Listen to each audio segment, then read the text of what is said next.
축복이 여러분 속에 풍성하게 임하기를 간절히 축원합니다. 자, 이제 드디어 재앙의 막바지에 이제 치닫고 있습니다. 오늘은 8번째, 9번째 재앙을 통해서 하나님께서 하시고자 하시는 말씀이 무엇인지를 깊이 우리가 생각해 봅니다. 사실 사람들은 자기의 약한 부분을 채워주는 존재를 향해서 경배합니다.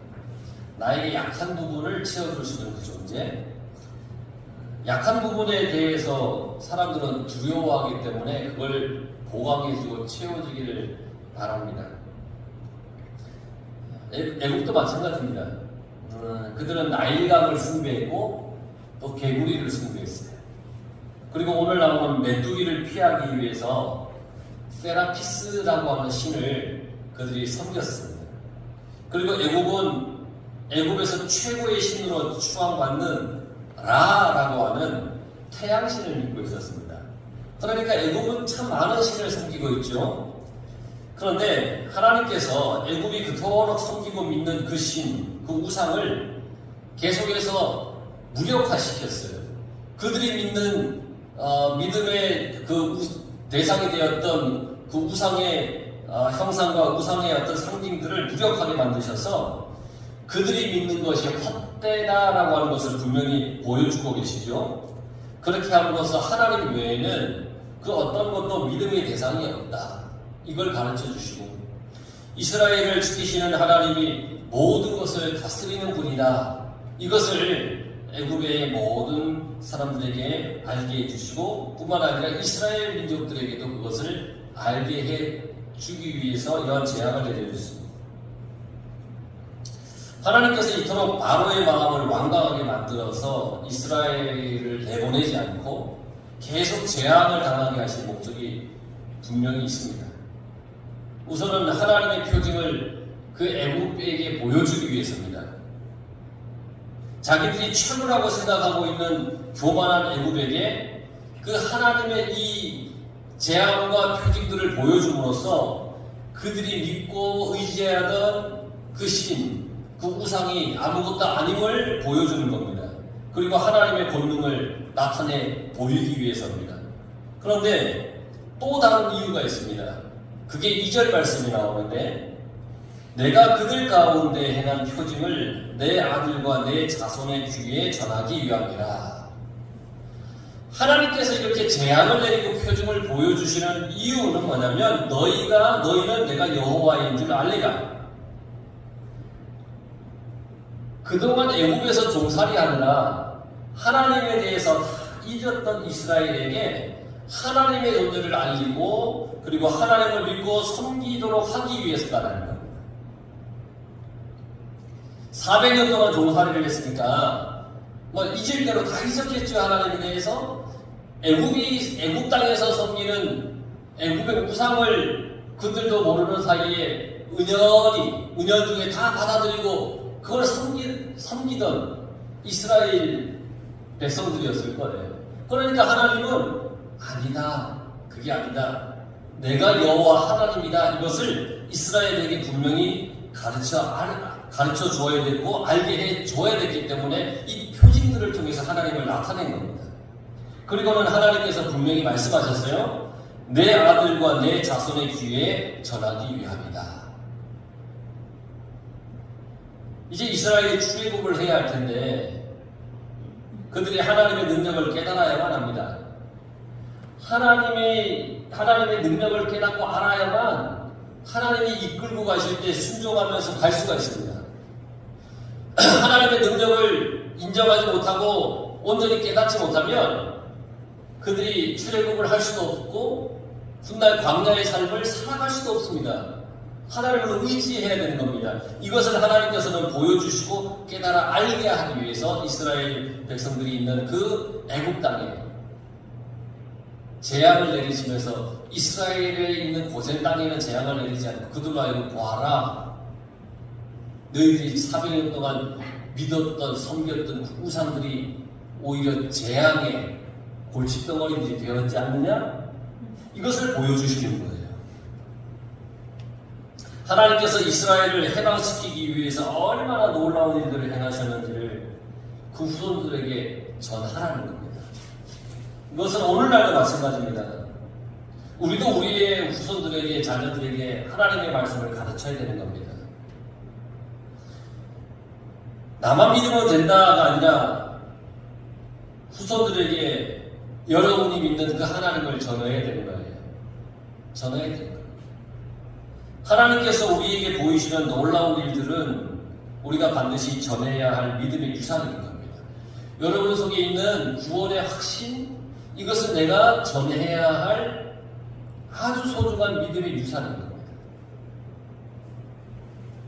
가장 확실하고 분명히 전해야 할 것은 나를 구원하신 십자가의 보혈, 십자가의 그 주님입니다.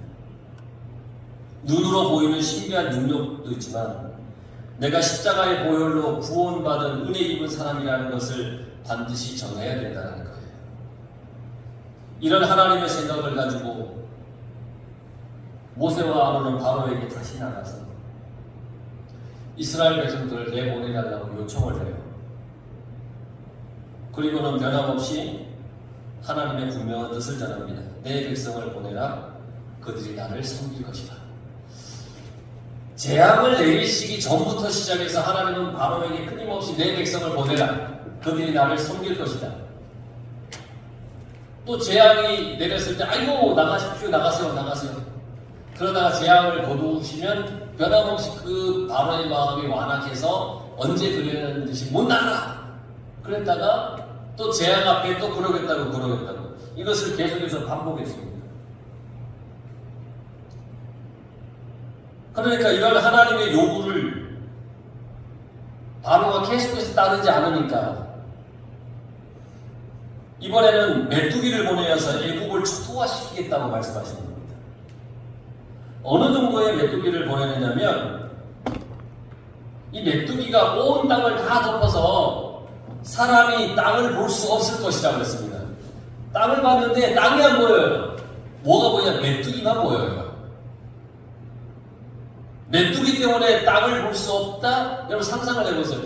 메뚜기 때문에 땅을 볼 수 없을 지경이라면 어떨까요? 뭐 메뚜기가 손에 잡힐 듯 말 듯 하면 어때요? 메뚜기가 조금밖에 없어서 내가 뭐라도 이렇게 잠자리채 같은 거라도 잡아야만 잡을 수 있는 그 정도의 메뚜기라면 그걸 잡아다가 볶아먹으면 맛있잖아요. 그런데 이게 땅을 볼 수 없을 만큼 많다는 거 생각해보세요. 그때부터는 징그러운 거예요. 무서운 거예요. 그건 재앙이에요. 왜 재앙이냐면 이 메뚜기 떼가 곡식을 다 먹어 치우기 때문에 그때부터는 재앙이 되는 겁니다. 오래전 뉴스를 통해 본 적이 있습니다만 중국 내륙의 이 곡식 지대에 메뚜기 떼가 출몰을 해서 지나갔습니다. 이게 화면으로 이렇게 딱 보여주는데 새카맣게 하늘이 보이지 않을 정도로 메뚜기가 그냥 모든 곡식을 훑어서 다 곡식의 알곡은 하나도 남기지 않고 쓸어가는 것을 본 적이 있어요. 징그러울 정도예요. 그런데 그보다 더 많은 메뚜기가 애국 전역을 씹쓴다. 그리고 남은 것을 다 먹는다 그랬어요. 남은 것을 다 먹는다. 여기서 성경에서 말하는 남은 것이 어떤 것이냐면 우박 재앙 때에 우박이 내려서 채소가 다 상했다 그랬죠. 그 채소와 나무가 상한 것이 없었는데 그런데 이 우박의 재앙 때 9장 32절에 보면 밀과 쌀보리는 자라지 아니하므로 상하지 아니하였더라 그랬어요. 모든 채소는 다 자라서 우박이 떨어져서 상했어요. 근데 마치 밀과 보리는 자라지 아니했기 때문에 상하지 않았어요. 그 사이에 밀과 보리가 자라났어요. 근데 이번에는 하나님께서 그것마저 메뚜기로 인하여서 메뚜기를 보내어서 다 쓸어서 없애버리겠다는 거예요. 자비하신 하나님께서 바로에게 남은 것을 딱 두셔서 기회를 주셨습니다. 그나마 그래도 밀과 보리가 자라지 않게 했다가 재앙 이후에 이게 자라나서 기회를 주셨어요. 하지만 말을 듣지 않으니까 이제는 남은 것마저 쓸어버리시는 심판을 하나님께서 내리시는 겁니다. 애국으로서는 끔찍한 일입니다. 하나님의 재앙에 이제 바로의 신하들도 겁이 났습니다. 걱정이 앞섰습니다. 그 전까지는 그래도 우리가 이 강대국 애국인데 이 정도 가지고 우리가 무너지겠어? 쓰러지겠어? 그랬는데 이번엔 메뚜기 떼 앞에서는 겁이 나는 거예요. 그래서 7절에 바로의 신하들이 바로에게 말을 합니다. 어느 때까지 이 사람이 우리의 한 명이 되리까? 왕은 아직도 애국이 망한 줄을 알지 못하시나이까? 왕이여, 메뚜기 떼가 오면 우리는 망합니다. 우리는 끝납니다. 우리나라는 끝장납니다. 지금 그렇게 얘기를 하고 있어요. 왕 앞에서. 왕 앞에서 이렇게 얘기할 정도라면 그 심각성이 얼마나 대단한지를 짐작하시겠죠. 왕 앞에 감히 누가 그렇게 얘기를 하겠습니까? 잘 안 돼도 잘 됩니다, 잘 됩니다 하는 게 왕의 밑에서 있는 사람들의 말일 텐데. 하지만 우매한 인간은 하나님의 전능하심과 능력을 깨닫는데 그렇게 말하지 못합니다. 하지만 우리 성도들은 하나님의 능력과 말씀의 본능을 항상 깨닫고 하나님의 말씀을 따라 살아갈 수 있기를 바랍니다. 그들은 메뚜기로 인해서 피해를 보면서 그렇게 지낸 적이 있었어요. 메뚜기 피해들이 간혹 있긴 있잖아요. 하지만 이번처럼 엄청난 메뚜기의 재앙은 이전에도 이후에도 지금까지 없었다는 거예요. 애국은 해마다 겪는 메뚜기 피해 때문에 세라피스라는 신을 만들어서 섬겼어요. 메뚜기로부터 보호해달라고 세라피스라는 그런 신을 만들었어요. 우상을 만들었어요. 하지만 하나님께서는 애국이 섬기는 그 세라피스, 메뚜기로부터 보호해달라는 그 우상을 무력하게 만들었어요. 무력화시켰어요. 그리고 온 천하에 하나님보다 강한 분은 없다라는 것을 확실하게 또 보여주셨어요. 바로의 신하들은 그것을 깨달은 겁니다. 세라피스도 하나님 앞에서는 소용이 없구나. 그래서 바로에게 우리는 망했으니까 하나님의 말씀대로 합시다 이렇게 청하고 있는 겁니다. 왕이시여, 이제 우리는 안 됩니다. 하나님 말씀대로 안 하면 우리는 다 죽습니다. 이렇게 얘기를 해요. 아무리 세상에서 지혜롭다고 하는 것도 하나님의 미련한 것을 따라갈 수 없다는 거고, 아무리 세상에서 강한 것이라 할지라도 하나님의 약한 것보다 강할 수 없다라고 얘기를 했습니다. 이 말은 뭔 얘기냐? 하나님이 강하고 약한 것이 있냐? 그게 아니에요. 하나님이 지혜롭고 미련한 게 있냐? 그게 아니에요. 세상에 아무리 강하고 아무리 지혜롭다 해도 하나님 앞에서는 아무것도 아니고 하나님과 견줄 수 있는 것은 아무것도 없다는 얘기예요. 바로도 어느 정도 인정하고 이스라엘을 내보내려고 합니다. 그런데 이제는 조건을 하나씩 합니다. 이스라엘 백성들 중에 장정들만 나가라는 겁니다. 이렇게 말을 하는 것은 바로가 하나님을 인정하는 것은 아닙니다. 바로는 장정들만 나가라고 하는 것은 나머지 이스라엘 백성들을 볼모로 잡고 있겠다는 겁니다. 그러니까 도망 못 갔다가 다시 오라는 겁니다. 장정들은 자기들의 가족들이 애국에 있으니까 영원히 애국을 떠나지 못할 것이다라고 하는 것을 계산해서 그렇게 바로가 조건을 단 겁니다. 하지만 하나님은 이스라엘의 장정만이 아니라 모두가 하나님을 섬길 것을 요구하셨습니다. 이스라엘의 모든 자녀를 원하시는 겁니다. 하나님은 어떤 특정한 사람만 원하시지 않습니다. 하나님은 모두를 원하시는 겁니다. 부유하다고 부유한 사람만 원하지 않습니다. 많이 배운 사람만 원하지 않습니다. 하나님은 모두를 원하십니다. 우리 모두를 원하시는 겁니다. 구원받을 수 있는 사람과 그러지 못할 사람이 나누어질 수는 없습니다. 내가 나누어서는 안 됩니다. 하나님은 나누지 않으십니다. 모두가 구원받기를 원하시는 겁니다. 우리는 사람들을 골라서 전도하고 가까워질 때도 많지요. 하지만 하나님께서는 세상 모든 사람들을 다 원하시는 분이십니다. 바로의 이러한 얄팍한 꿈수는 통하지 않아요. 결국 이스라엘을 내보내지 않은 바로로 인해서 애국 땅은 메뚜기의 공격을 받습니다. 그리고는 바로는 너무 괴로워서 아이고 이스라엘 다 너희들 내보낼게 약속을 합니다. 하지만 메뚜기 떼가 물러가자 다시 마음이 완악해진 거예요. 정말 미련한 인간의 모습. 하나님께서는 길이 참으시고 사람들에게 우리에게 기회를 자꾸 주시는데 사람은 그 기회를 자꾸 놓쳐요. 하나님께서는 인내하시면서 기다리셔요. 그렇다면 하나님의 은혜 속에 들어가야 되잖아요. 하나님의 은혜 말고 세상 속에 거하게 되면 결국은 마지막 심판 때에 모두가 죽임을 당하고 마는 겁니다. 이렇게 완악한 바로 때문에 이번에는 애굽에 어떤 재앙이 내리냐면 흑암의 재앙이 내립니다. 흑암의 재앙. 3일 동안 애굽에 캄캄한 흑암이 덮이는 겁니다. 얼마나 어두웠는지 자기 처소에서 일어나는 사람이 없었다 그랬어요. 일어나봐야 어디가 어딘지 모르니까 집에서 나오지도 못하고 자기가 누워있던 그곳에서 나오지도 못해요. 별빛마저도 없어요. 전혀 활동할 수가 없는 어두움이에요. 하지만 이번에도 이스라엘이 사는 곳은 흑암의 재앙에서 벗어났어요. 하나님께서 하나님의 백성을 살피시는 거예요. 하나님의 품 안에 있는 사람은 아무리 세상에서 흑암과 같은 일을 만나도 그 속에서 날 붙잡고 계시는 하나님의 빛을 보게 될 겁니다. 절망과 슬픔이 내 앞에 있어도 하나님의 손에 붙잡혀 있는 사람은 그 속에서 길을 보여주시는 그 하나님의 인도하심을 보게 될 겁니다.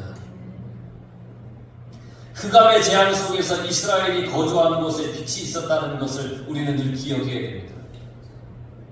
하나님을 섬기고 믿고 하나님의 백성, 하나님의 자녀에게는 하나님께서 늘 인도해 주시는 놀라운 은혜가 있다는 것을 우리는 기억하며 살아가야 됩니다. 그런데 하나님께서 흑암의 재앙을 내리신 이유는 애굽이 섬기는 가장 애굽에서 큰 신인 라, 태양신 라라고 하는 신이 있습니다. 외자입니다. 라, 태양신입니다. 그 태양신을 무력하게 만드시는 거예요. 왜냐하면 아무리 그들이 섬기는 신이라 하더라도 하나님의 손이 탁 치면 그건 아무것도 아니라는 것을 보여주기 위한 거예요. 하나님 외에는 그 어떤 것도 믿음의 대상이 될 수 없다는 것을 하나님께서 지금 보여주시는 거예요. 그러자 바로는 이번에 이스라엘 백성들이 하나님을 섬기러 가도록 허락을 했어요. 단 그들의 양과 소는 두고 가라는 거예요. 하지만 모세는 하나님께 제사를 드릴 때 번제가 있어야 되는 것이니까 제물은 있어야 된다. 그래서 이스라엘의 가축을 한 마리도 남겨두고 갈 수는 없다고 그렇게 얘기를 했어요. 그러자 이 바로의 마음이 또 완악해져요. 그러면서 모세에게 너 나의 얼굴을 다시 한번 보는 날 넌 죽을 거야 하면서 모세에게 그냥 경고를 하는 겁니다. 엄포를 했어요. 그러자 모세는 바로에게 다시는 당신의 얼굴을 보지 않겠다.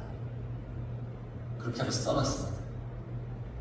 그렇게 8번째 재앙까지는 모세가 재앙을 거둬달라는 기도를 하나님께 드렸지만 흑암의 재앙에서는 바로를 위한 기도가 없어요. 이것은 이제 남은 재앙은 단 한 가지 곧 죽음밖에 남지 않았다는 것을 얘기를 하고 있는 겁니다. 여기서 우리는 신앙생활을 제대로 해야 한다는 것을 깊이 깨달아야 됩니다. 하나님께서 길이 참으시다가 더 이상 자비와 인내를 보이지 않을 때는 마지막 심판입니다.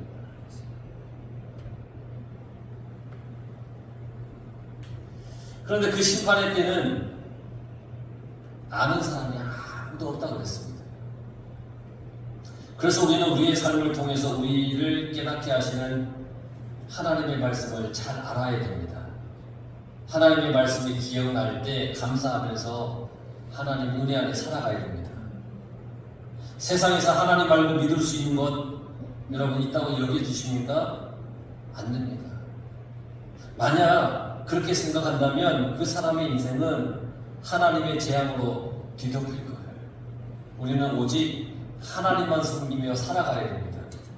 하나님만 섬기며 하나님의 말씀을 순종하며 살아가야 됩니다. 하나님을 찬양하는 인생이 되어야 됩니다. 그렇게 살아가야 됩니다. 세라피스도 라라고 하는 태양신도 애굽을 지켜주지 못했습니다. 하나님 앞에서는 아무것도 아닌 겁니다. 오직 하나님만 섬기는 우리의 삶이 되어야 됩니다. 여러분, 오직 하나님만 섬기고 하나님의 뜻대로만 살아가는 그러한 우리 교우들이 다 되셔서 정말 복된 하나님의 은혜 안에 살아가시길 축원합니다. 기도하겠습니다.